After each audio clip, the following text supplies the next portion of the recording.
या hi everyone, so welcome to this session जिसमें हम एक मेजर अनाउंसमेंट करने जा रहे हैं। राइट, ये अनाउंसमेंट थोड़ा सा लेट है, बट आप लोगों का बहुत सारा रिक्वेस्ट था कि नहीं सर बताइए, डिटेल में बताइए कि हाँ इसमें एग्जैक्टली क्या होने वाला है। तो this is overview of what we are going to achieve in this spectrum summary series. तो स्पेक्ट्रम की समरी पढ़ा रहा हूँ मैं, राइट है ना। जो स्पेक्ट्रम जो है हिस्ट्री की काफ़ी जानी मानी किताब है और जो है एक स्टैंडर्ड रेफरेंस बुक है for modern Indian history.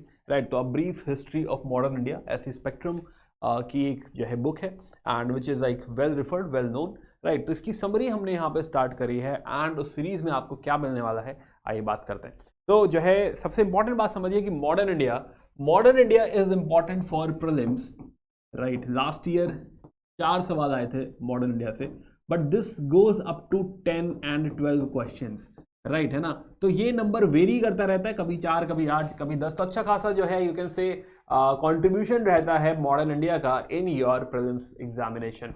Right, second mains में भी अगर आप देखिए तो मेंस एग्जामिनेशन में भी ये 40 नंबर तक कंट्रीब्यूट कर लेता है, 40 से 50 number, which is huge. Right है ना, तो ये जो कंट्रीब्यूशन है मॉडर्न इंडिया का very very important. Plus modern India also helps in other topics. For example एक टॉपिक है आपका हिस्टोरिकल अंडरपिनिंग,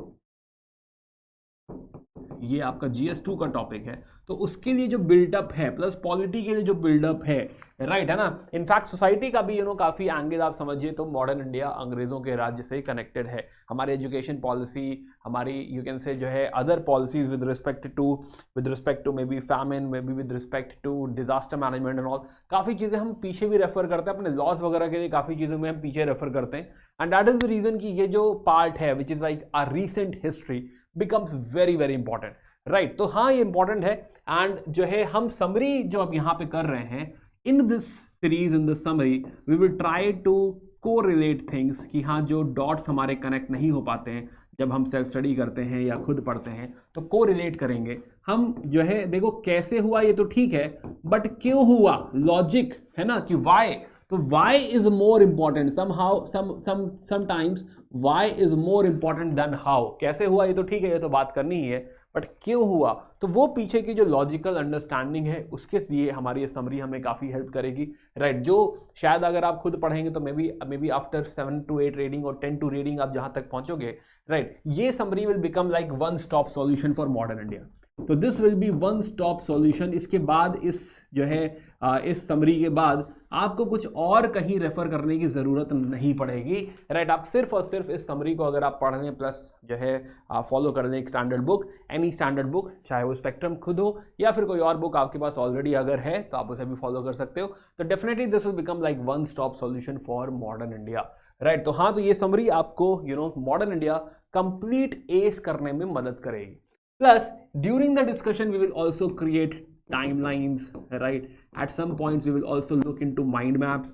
और मेरी कोशिश ये होगी कि मैक्सिमम चीज़ें आप, स्पेशली जो एनालिसिस है, जो एनालिटिकल पार्ट है, एनालिटिकल पार्ट आप तुरंत कंज्यूम कर लें, वो एकदम बस जाए आपके अंदर। एनालिटिकल पार्ट आप इजीली कंज्यूम कर लें, और जो फैक्चुअल वाला जो पोर्शन है वो भी काफ़ी हद तक 25% से 40% वो जो पोर्शन फैक्ट्स जो हैं वो इस तरह की कहानी मैं आपको सुनाऊं कि वो भी आपको आराम से याद हो जाए। तो this is our objective in this summary. Already 2 video मैं बना चुका हूँ, यहाँ से हम शुरू कर रहे हैं आगे के वीडियो। तो बात करते हैं कि हम अभी कहाँ तक पहुँचे। तो मैं अभिषेक श्रीवास्तव, मेरे faculty for Indian history and culture. Right, और जो है मुझे मेरा 8th ईयर चल रहा है जो है teaching in UPSC CSE domain. in one renowned edtech firm I was director, I was leading UPSC CSE category। तो मेरा experience in pedagogy, experience in content creation, batch planning, right, और जो है कंटेंट क्यूरेशन एंड ऑल, तो ये जो सारी चीज़ें हैं मुझे काफ़ी हेल्प करती हैं एक ऐसा कंटेंट तक पहुंचने में जो कि UPSC के लिए बहुत ज़्यादा रेलेवेंट हो। राइट, प्लस मेरी खुद की जो जर्नी है, प्लस आप लोगों से जो बहुत सारे डिस्कशंस होते हैं, राइट, मेरे लर्नर्स के साथ बहुत सारे डिस्कशंस हुए हैं, राइट, तो उनसे काफ़ी कुछ सीखा है मैंने, टॉपर से काफ़ी कुछ सीखा है मैंने कि हाँ this is how we should nail it, we should ace it. Right, तो this will help you and me both reach a point जहाँ पे जो हम कंटेंट पढ़ें, जो मैं चीज़ें आपको पढ़ाऊँ, वो आपके UPSC CSE जर्नी में आपको बहुत हेल्प करे। राइट, तो this is how, and also I try to make it very easy for you कि जो भी आप पढ़ रहे हैं मुझसे वो आपके लिए काफ़ी आसान हो जाए। Modern India becomes cake walk for you. Right, तो वो मेरा पूरा यहाँ पे इस पूरी सीरीज में आपके साथ, हमारी जर्नी में आपके साथ कोशिश रहेगी। है ना। तो टोटल इस बुक में अगर आप देखें तो 10 यूनिट है, 10 यूनिट हम भी जो है 10 यूनिट की तरह इसको टेकअप करेंगे। फर्स्ट यूनिट जो है which is about sources and approaches, this is already live कि हाँ हम मॉडर्न इंडिया जो पढ़ रहे हैं इसका सोर्स क्या है और इसको देखने का नजरिया, ये 2 टॉपिक मैं ऑलरेडी पढ़ा चुका हूँ, आपकी 2 वीडियोस ऑलरेडी लाइव हैं before I made this overview video. इसके अलावा अगर हम थोड़ा सा अगेन एक टाइमलाइन बनाते जल्दी से और फिर से मैं आपको बताऊं कि क्विकली अगर हम समझें तो कहानी हम शुरू करेंगे 1707। दो देखो हिस्ट्री में ऐसा कुछ नहीं है कि दिस इज लाइक वाटरशेड, इसके पहले कुछ और है इसके बाद कुछ और है। Just for the sake of academic purpose हम लोगों ने, हिस्टोरियंस ने या फिर ओवरऑल जो है एकेडमिकली हमने हिस्ट्री को इस तरीके से बांट लिया है कि 1707 से हम मॉडर्न इंडिया काउंट कर लेते हैं और 1947 में हम अपना फ्रीडम स्ट्रगल एंड करेंगे, राइट। तो ये ओवरऑल ब्लॉक है जिसमें पहला ब्लॉक जो है वो 1857 पे है। तो फर्स्ट पार्ट जो हम पढ़ेंगे, फर्स्ट पार्ट या फिर जो है इसको पार्ट ए कह लेते हैं या सीजन 1 कह लो, पार्ट ए, और ये जो पार्ट है इसे पार्ट बी कह देते हैं, राइट। अब 1707 is all about east India company. East India company Britain की एक प्राइवेट कंपनी जो कि 1757 से थोड़ा सा ग्रोथ करना चालू करेगी और 1857 में पीक पे होगी और फिर हटा दी जाएगी। तो 1757 से 1857 तक की कहानी ऑलमोस्ट 100 ईयर्स, एंड देन यहां से जो राज्य है ये टेकअप हो जाएगा ब्रिटेन द्वारा।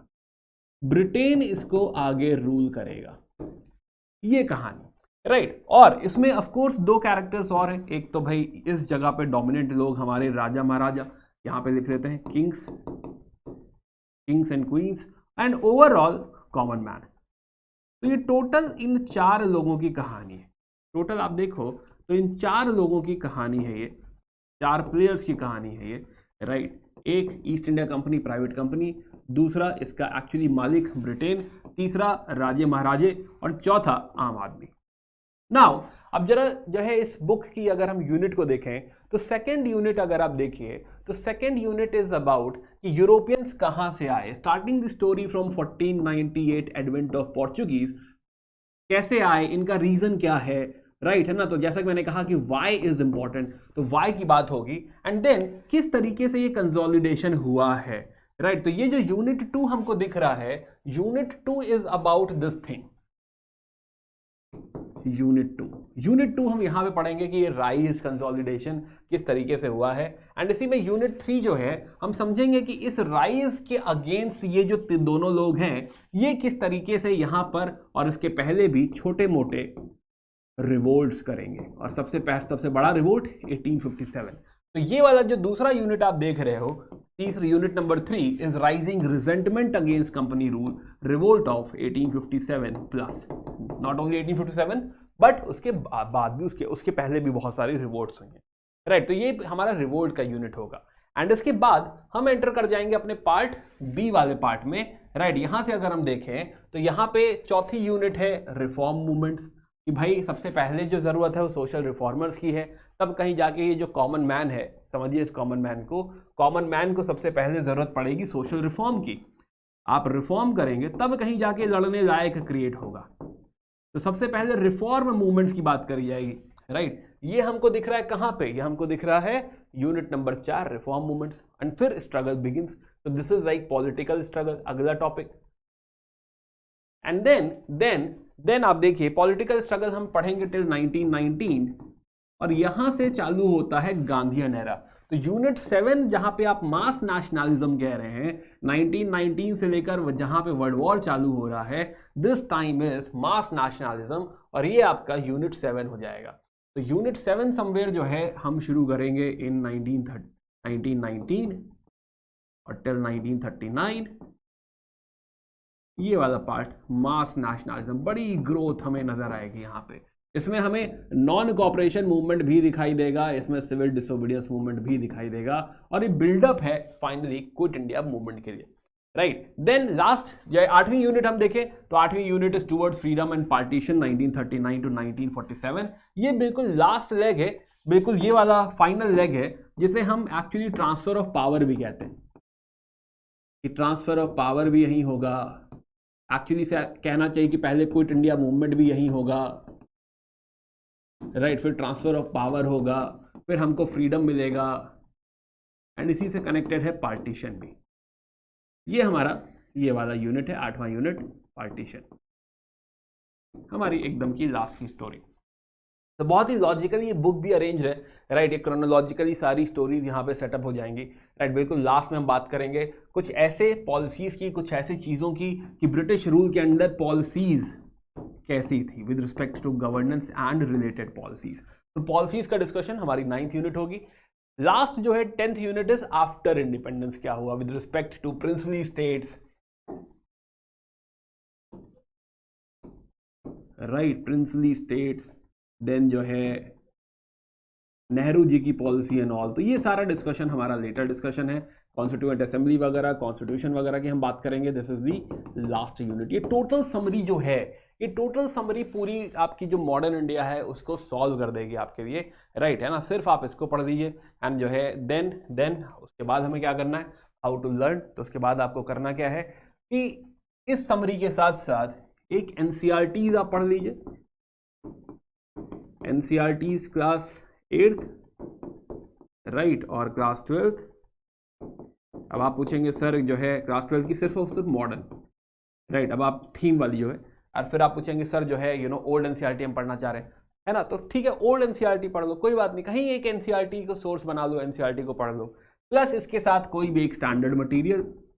अगर आप सेल्फ स्टडी कर रहे हैं, अगर आप पीडब्ल्यू पे हैं तो यहाँ पे आपको जो है ऑलरेडी नोट्स वगैरह मिल जाएंगे, वरना अदरवाइज कोई भी एक स्टैंडर्ड मटेरियल, जैसे हम स्पेक्ट्रम पढ़ रहे हैं तो of course spectrum is a very famous book, very known book for जो है well acclaimed cherished book for modern India. तो आप स्पेक्ट्रम रेफर करना चाहते हैं तो स्पेक्ट्रम रेफर कर सकते हैं। आपके पास ऑलरेडी कोई जो है बुक है, सोर्स है, तो आप वो भी रेफर कर सकते हैं। आप बोलिए कि सर जो है ये ना करके हम नोट्स बनाना चाहें, नोट्स तो वीडियो के नोट्स बनाना चाहें, मर्जी है आपकी। अगर आपको नोट्स जो है बना सकते हो, एटलीस्ट वीडियो के साथ ना कोशिश करो टाइमलाइन बनाने की, इतना तो मैं रिकमेंड करूंगा। नोट्स आपकी मर्जी है, मैं आपके ऊपर छोड़ रहा हूं। आपको अगर लगता है कि आपकी स्टडी स्टाइल के साथ नोट्स जाते हैं, आपको बनाना है, बिल्कुल बना सकते हो। वीडियो में भी पॉज कर लो, रोक लो, एक बार रिवाइंड कर लो, देख लो उसमें, जैसे भी तुम्हें बनाना है। तो नोट्स तुम बना सकते हो, मर्जी है आपकी। मैं ये नहीं कह रहा कि सैक्रोसैंक्ट बनाना ही है, आप खाली बुक पे रेफर करके पढ़ सकते हैं, वो भी ठीक है। बट हाँ, मैं कोशिश करूंगा, अब मैं चाहूंगा कि टाइमलाइंस बनाया करो।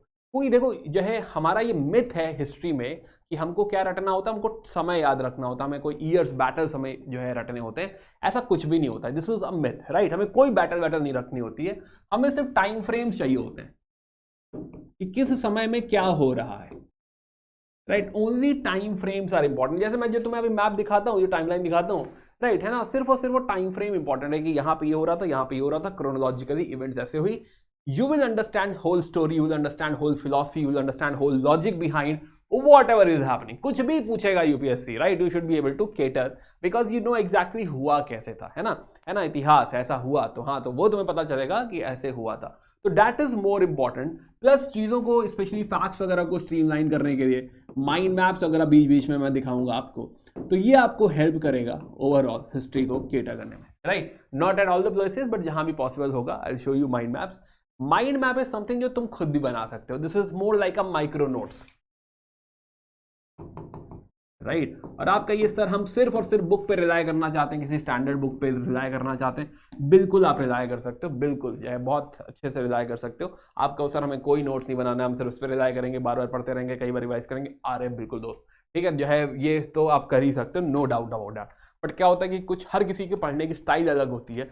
कोई नोट्स बना के पढ़ना चाहता है, कोई लिख के पढ़ना चाहता है, कोई फाउंडेशन चाहता है। ये मैं रिकमेंड इसलिए भी करता हूं बिकॉज एनसीईआरटीज में कुछ छोटे छोटे बॉक्सेस दिए हुए हैं, राइट, कुछ एडिशनल बहुत सारी बातें लिखी हुई हैं जो आपको हेल्प करती हैं हिस्ट्री को और अच्छे से समझने में। प्लस स्टैंडर्ड बुक है, यूपीएससी जाके कुछ पूछ सकता है। That is also one of the reason कि आई रिकमेंड कि एनसीईआरटीज एक बार तो कम से कम पढ़ लो।